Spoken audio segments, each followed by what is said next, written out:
오늘도 결국 하락하고 있는 암호화폐 시장. 레고를 밟으면서 뛰는 것보다 더한 고통을 투자자들에게 안겨다주고 있습니다. 공포가 계속되고 있는 장. 그러나 공포도 사이클의 한 부분임을 알기에 계속해서 나온 정보들을 보면서 투자를 모색해 나가도록 하겠습니다. 일단 첫 번째로 미국 달러 보도록 하겠는데요. 많이 빠졌습니다. 그래도 104.5포인트를 기록하고 있는 가운데 미국 증시는 반등 그래도 좀 해주고 있는데요. 반면에 비트코인만 혼자서 얻어 터지면서 25,000달러대가 깨졌었다가 다시 올라왔다가 위태위태한 상황을 맞이하고 있습니다. 비트코인 25,005달러, 이더리움은 1,540달러에서 거래가 진행이 되고 있는 상황. 23,500달러까지 간다라는 의견이 많았었는데 25,000달러밖에 안 됐는데도 시장이 전부 다 공포에 벌벌 떨고 있는데 20,000달러대까지 떨어지면 어떤 광경이 연출되게 될까요? 극단적 공포가 시시각각 다가오고 있는 가운데 첫 번째로는 미국 관련된 소식입니다. 미국의 재무장관 제닛 옐런, 과거에 그가 뭐라고 했습니까? 인플레이션은 일시적 현상이다. 그까짓 거 별건 아니니까 걱정하지 않아도 된다라고 이야기를 했었던 그가 나중에 틀린 것으로 증명이 됐는데요. 이번에는 미국 경제 연착륙에 자신감을 가지고 있다. 매우 느낌이 좋다라고 이야기를 해가지고 이 사람을 신뢰하지 않는 사람들에게는 불안감을 자아내게 만들고 있습니다. 그는 최근 인터뷰에서 미국의 고용시장에 타격 없이 인플레이션을 억제할 수 있을 것이다 라면서 강한 자신감을 드러냈다. 미국의 실업률 같은 경우 50여 년 만에 최저치를 기록한 이후에 이번 달 반등하고 있지만은 대규모 해고에 의한 것은 아니기 때문에 걱정할 것은 없다 이런 식으로 이야기를 했습니다. 자, 과연 그럴까요? 앞으로 몇 달 후면은 이 사람 말이 맞는지 틀리는지 알 수 있게 될 것입니다. 이어서는 페이팔의 사장 출신으로서 페이스북 스테이블코인 프로젝트였었던 리브라의 개발 책임자직을 맡았었던 데이비드 마커스는 최근 비트코인 지불 관련된 개발 및 사업을 하는 것으로 알려져 있는데요. 인터뷰에서 그는 이야기하기를 비트코인을 진정한 글로벌 지불 네트워크로 만들 것이다 라는 야심찬 발언을 했습니다. 가치 저장 수단이 아니라 지불 수단으로 만들겠다라는 것인데요. 자, 그렇게만 될 수 있다면 비트코인의 실용성을 확대하는 데 큰 도움을 줄 수 있을 것입니다. 라이트닝 네트워크가 그러려고 노력을 하고 있는데 더욱더 많은 발전이 필요한 시점이죠. 자, 그 다음에 어제 또 괴이한 일이 발생을 했었습니다. 비트코인 거래 중에 단일 트랜잭션에서 수수료로 20개의 비트코인을 지불한 상황이 발생을 했었다는 것인데요. 자, 누가 수수료로 20개의 비트코인을 지불할 수 있는가? 정말 황당합니다. 이에 대해서 매체는 아마도 버그가 있는 소프트웨어를 활용한 거래소 혹은 결제 업체가 이런 식으로 잘못 거래를 한 것이 아니겠느냐라는 의견을 내놨습니다. 한편 이를 전해받은 비트코인 채굴풀 F2풀 공동설립자 춘장이 아니라 춘왕씨는 이야기하기를 해당 20개의 비트코인에 대한 처리는 당분간 보류할 것이며 3일 뒤까지 아무도 찾으러 오지 않으면 채굴자들에게 재분배될 것이다라고 이야기를 했습니다. 또 양심껏 돌려주겠다라고 이야기를 하고 있는 것이죠. 3일 동안 찾으러 오지 않기를 채굴자들은 바랄 것 같네요. 어마어마한 돈입니다. 다음으로는 엘살바도르 같은 경우는 지금까지 비트코인을 열심히 모으고 있었는데요. 이 국가 재무에 포함된 비트코인 숫자가 2380개에 달한다라고 합니다. 마이크로스트레지에 비하면은 잽도 안 되지만 그래도 많은 숫자죠. 엘살바도르를 위해서라도 비트 가격이 좀 올라줘야 될 텐데 이어서 비트코인 가격이 하락하고 있는 중에서도 현지 시간으로 9일 기준으로다가 비트코인 주소가 하루 만에 71만 7천 개가 생성되기도 했었다라고 합니다. 자, 누굴까요? 어떤 사람들이 이렇게 한꺼번에 비트코인 주소를 생성하게 되었을까? 이러한 수치는 2017년 12월 14일 이후에 최고치로서 그때 당시는 80만 180개가 하루 만에 생성된 적이 있었다라고 하네요. 부디 비트코인을 활용할 목적을 가진 사람들이 지갑을 열었기를, 주소를 열었기를 바라보고 이어서는 부정적인 부분들이 많지만은 그래도 분석들을 보도록 하겠습니다. 센티멘트 같은 경우는 이런 식으로 비트코인 가격이 하락하고 있는 가운데 여러가지 펀드들, 가짜 소식들이 시장에 판을 치고 있다. 당연히 약세장에 대한 언급이 강세장보다 훨씬 더 많으며 공포, 불확실성, 펀드 등이 확산되는 것으로 보인다. 자, 그런데 여기서 기억해야 될 것, 펀드의 정서 확산이 암호화폐 자산 가격 상승으로 이어지는 경향이 있다. 즉 바닥 구간에서 사람들을 겁에 질리게 하기 위해서 가짜 뉴스들이 나온 후에 시장이 반전하게 되는 경우들이 종종 있었다라고 이야기를 한 것이죠. 예상대로 9월이 되자 암울한 시간을 맞고 있는 암호화폐 시장, 과연 분위기 전환은 가능할 것인가?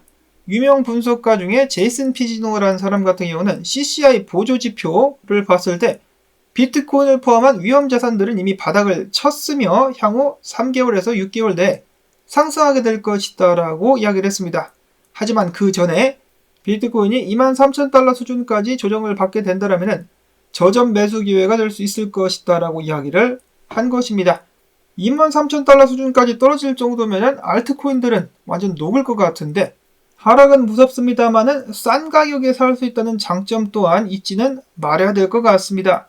또 다른 분석가 크립토코는 이야기하기를 9월은 역사적으로 비트코인이 하락했었던 달들이었다. 10월은 역사적으로 상승하는 달이긴 하지만 반감기를 고려했을 때 전환점은 11월 달이 될 가능성이 높다.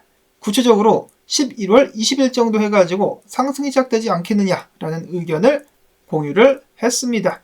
11월이라 정말 멀어 보이는데 그 다음으로 크립토 누브 분석가 같은 경우는 지금 하락하고 있지만은 많은 사람들이 예상하는 것과는 달리 더 큰 떡락이 나오기 전에 23,500, 24,000달러 구간에서 강하게 반등해가지고 27,000달러 선까지 올라갔다가 추가적인 하락이 나오게 될 수 있을 것이다 라고 이야기를 했습니다. 그가 보고 있는 청산 랩인데요. 25,300달러대에 많은 롱이 그리고 26,700달러대에 많은 숏이 몰려있는 것을 볼 수가 있겠습니다. 그래서 이 두 개를 세력들은 반드시 정리를 시키고 가게 될 것이다 라고 이야기를 하고 있는 것이죠. 그 외에는 추가적으로 하락 보는 분석들 일봉상에서 25,700달러 수성 실패 시 8% 추가 하락 가능성. 자, 일단 일봉이 끝난 것은 아닙니다만은 지금 상황 쉽지는 않아 보입니다. 여기는 지지구간 아래로 빠져 있는 비트코인. 알리 마르티네즈 분석가 같은 경우는 비트코인이 25,200 아래로 내려가게 된다. 그러면은 데드크로스와 함께 더욱더 살벌한 하락이 나오게 될 수 있다라고 경고를 하기도 했었습니다.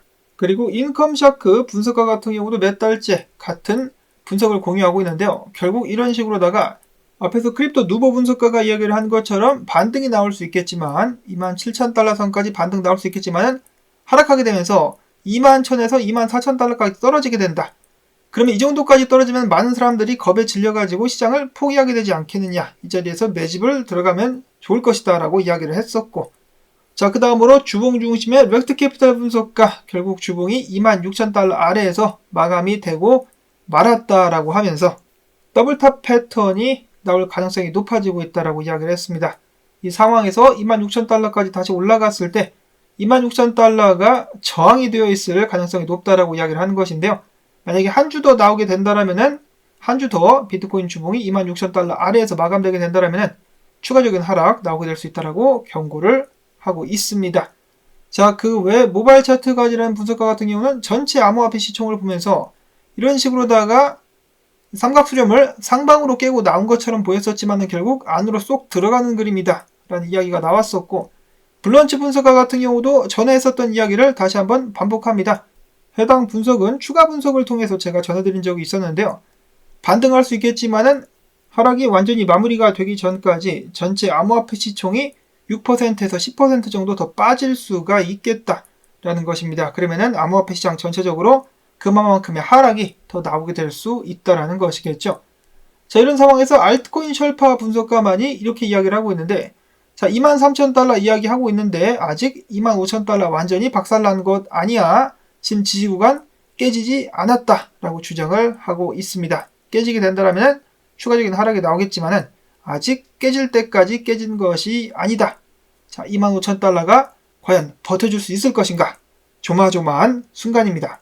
그리고 이번 주 수요일 저녁에 미국의 지난 8월 인플레이션 소비자 물가지수 발표가 나오게 되는데, 여기에 따라 가지고 또 어떻게 또 움직이게 될 것인지 투자자들의 머리를 지끈지끈 아프게 만들고 있는 암호화폐 시장. 다음으로 추가적인 소식들을 보도록 하겠는데요. 유명 분석가인 벤자민 코엔 분석가, 이더리움이 800달러 아래로 자유낙하할 가능성이 있다라고 이야기를 했습니다. 이더 같은 경우도 상승 채널을 지금 잃어버렸죠. 그래가지고 추가적으로다가 떡락하게 될 것. 앞으로 3개월에서 6개월 동안 이더리움은 더 낮은 고점과 저점을 갱신하게 되면서 쭉쭉 밀리면서 이후 600, 500, 400달러까지 낙폭이 확장될 수 있다는 경고를 했습니다. 와, 이 양반 또 사람들 겁을 팍팍 주고 있는데요. 자, 근데 만약에 경기 침체가 와버리면은 그렇게 될 수도 있겠습니다. 네, 일단 두고 봐야 되겠죠. 자, 그 다음에 벤자민 코hen 분석가 같은 경우는 에이다 같은 경우도 24센트 아래까지 떨어져가지고 내년에 연준이 양적 완화를 할 때까지 설설 기게 될 것이다라는 경고를 남기기도 했었습니다. 내년 양적 완화가 오기 전까지 반등은 없다. 다음으로 아비트럼 같은 경우도 곤란을 겪고 있는데 두 마리의 고래가 744만 개, 그리고 윈터 뮤트 같은 경우도 336만 달러어치, 개수로는 3,600만 개를 거래소에 입금하면서 가격이 큰 폭으로 하락을 하고 있습니다.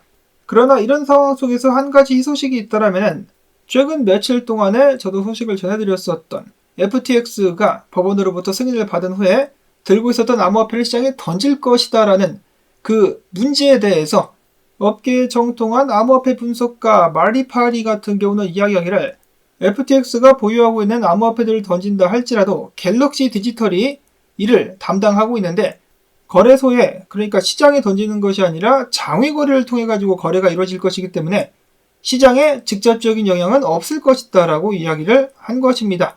이미 FTX 같은 경우는 코인베이스와 크라켄에 좀 물량을 넘겼는데 장외 거래를 통해서 팔았다 라고 이야기를 하고 있는 것인데요. 그렇기 때문에 지금 시장이 걱정하는 것은 퍼디에 불과하다라고 이야기를 했습니다. 그나마 이것이 사실이기를 바라고, 아직 승인 안 났죠. 승인 나게 된다라면 현지 날짜로 13일 정도 예상을 하고 있다라고 하는데 승인되고 나서도 꼭 장외 거래로 물량들이 팔려 나가기를 바라야겠습니다. 자, 다른 사람들은 이를 아는지 모르는지 솔라나에 어마어마한 숏이 계속해서 베팅되고 있는 상황. 이때 솔라나 가격이 확 위로 쏴준다라면 굉장한 스퀴즈가 나오게 될 수 있을 것인데 과연 어떻게 될 것인가? 숏 청산 한번 가자! 다음으로는 국내 소식들 몇 가지가 있습니다. 국내 투자자 중에 30%는 보유 현금 자산 중에 10%를 암호화폐에 투자하고 있다고 밝혔습니다. 그런데 그 와중에 12.2% 같은 경우는 현금을 100% 암호화폐에 몰빵하고 있다라는 그런 응답을 하기도 했었는데요. 와, 좀 허더더합니다. 그런 식으로 몰빵한다라는 것 보통 강심장이 아닌 것 같네요. 그런가 하면 한국 같은 경우는 특정 암호화폐가 거래가 될 때 거래량이 다른 나라들보다 월등히 높은 것으로 또 유명하죠. 자, 물론 그 중에는 거래소들이 자전 거래를 돌리기도 하겠습니다만은 업비트 같은 거래소도 사이버 물량을 바이낸스보다 더 많이 들고 있었던 것을 봤을 때 거래가 실제로 많이 일어나는 것 같기도 합니다. 스택스 창업자 같은 경우도 STX 거래량 최소 60%가 한국에서 나온다라면서 놀랐었다라고 하는데요. 자, 어떻게 나라 하나에서 코인 독점 거래가 이렇게까지 나올 수 있는 것인가? 한국은 정말 미스터리한 시장이다라고 이야기를 했습니다. 특히 스택스 같은 경우는 한국에서 활동도 하지 않고 있는데 와, 이거 정말 한국이란 나라에서 무슨 일이 일어나고 있는 것인가 궁금하다라고 이야기를 하기도 했었습니다. 자, 그런가 하면 이를 악용하는 사람들도 계속해서 늘어나고 있는데요. 사기 사건 계속해서 발생합니다. 이번에는 가짜 이더리움 지갑을 만든 와콘이라는 회사인데요. 사람들에게 원금 보장 및 7% 복리 지급 이더리움 스테이킹 상품을 운용한다라고 하면서 사람들 12,000명을 꼬셔가지고 1,000억 원 이상을 해먹은 것으로 지금 현재 수사를 받고 있다라고 합니다. 와, 이렇게 무시무시한 인간들이 또 있다. 그리고 여기에 당이 또 속는 사람들이 있다. 1,000억 원입니다. 1,000억 원. 야, 어마어마한데 이렇게 해놓고 한 5년 10년 살다 나오면은 은퇴가 가능하다라는 것, 범죄자들에게 달콤한 유혹으로 다가오고 있습니다. 사기꾼들을 잡아가지고 광화문에서 본보기로 목을 매달아 버리면은 이런 일이 좀 줄어들 것 같은데 피해자들보다 범죄자들의 인권이 우선되고 있기 때문에 굉장히 힘든 상황. 그리고 어제 클레이튼을 저격하는 서적이 나왔다는 소식을 전해드렸었는데요. 시민단체가 클레이튼 관계자 임원을 고발하겠다라고 나섰습니다. 시민단체 이름은 경제민주주의 21이라는 곳인데요. 그들은 카카오가 자회사를 통해서 가상자산 클레이를 만들고 투자자들에게 팔아 제껴서 돈을 모은 뒤 해당 자금을 관련 사업에 쓰지 않고 횡령했다라고 주장을 하고 있습니다. 관련된 사건에 대해서 진실이 또 꼭 밝혀질 수 있기를 바라보면서 오늘 영상 여기서 마무리를 짓도록 하겠습니다. 심란한 시장이지만은 이게 뭐 하루 이틀 일은 아니기 때문에 여러분들 마음을 다 잡으시고 이겨내실 수 있기를 바라면서 도움되셨다면 하락장 한번 이겨보자 라는 의미에서 채널 지원, 광고 마지막까지 재생 및 클릭을 통해 가지고 부탁을 꼭 드립니다. 여러분들의 도움이 있어야만 저도 살아남을 수가 있겠죠. 자, 그럼 저는 다음에 새로운 소식 가지고 인사를 드리도록 하겠습니다. 안녕히 계십시오.